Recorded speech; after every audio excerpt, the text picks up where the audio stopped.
En France, les travailleurs handicapés représentent 2,51 millions de personnes.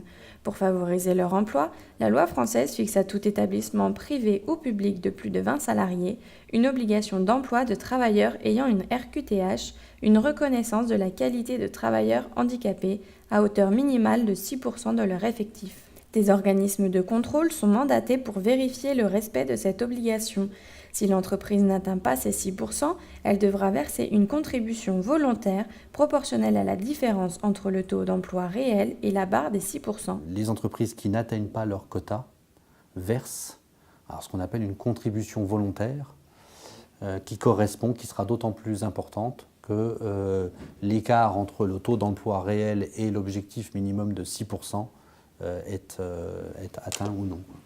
Aujourd'hui, la loi permet de satisfaire à cette obligation, soit en embauchant en direct, donc en embauchant des personnes handicapées, ou alors en effectuant des travaux de sous-traitance, en confiant de la sous-traitance à des entreprises dont la mission est vraiment d'embaucher, de valoriser des personnes handicapées. Donc une entreprise lambda qui sous-traite des activités à des entreprises adaptées ou à des ESAT va bénéficier d'un bonus qui lui permettra de s'exempter d'une partie de son obligation d'emploi. De manière générale, les entreprises n'atteignent pas les 6%. Elles sont en moyenne davantage autour de 3 à 4%. Certaines entreprises pourtant emploient en majorité des travailleurs handicapés. On les appelle les entreprises adaptées et elles sont plus de 700 en France. Une entreprise adaptée, c'est une PME. Une PME qui fonctionne comme n'importe quelle entreprise, avec une contrainte administrative notable, c'est qu'elle doit embaucher au moins 80% dans son effectif de personnes handicapées. Voilà. En contrepartie, la directe, donc le ministère du Travail, verse une subvention qui représente en gros 15 000 euros par équivalent temps plein et par an. En échange, cette PME doit contribuer à créer et maintenir l'emploi et elle va bien entendu aussi chercher à mettre la personne handicapée dans une situation où le handicap sera le moins pénalisant possible parce que cette entreprise doit de toute façon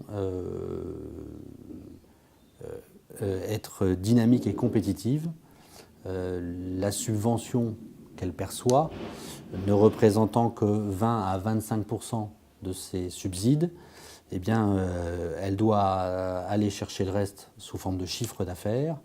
Et dans le monde dans lequel on vit aujourd'hui, le chiffre d'affaires, il se conquiert avec de l'agressivité commerciale et puis de la performance opérationnelle. Une personne handicapée, si on a trouvé le bon numéro, ce sera quelqu'un de compétent, de motivé, voire peut-être même de surmotivé, parce qu'il voudra montrer à la terre entière qu'il vaut au moins aussi bien que n'importe quel citoyen.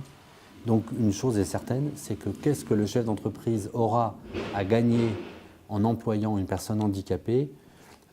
J'aurais tendance à dire qu'on prend les mêmes risques que dans une embauche dite standard avec une personne non handicapée, avec de temps en temps mauvaise pioche, la personne ne convient pas forcément. Bon, voilà.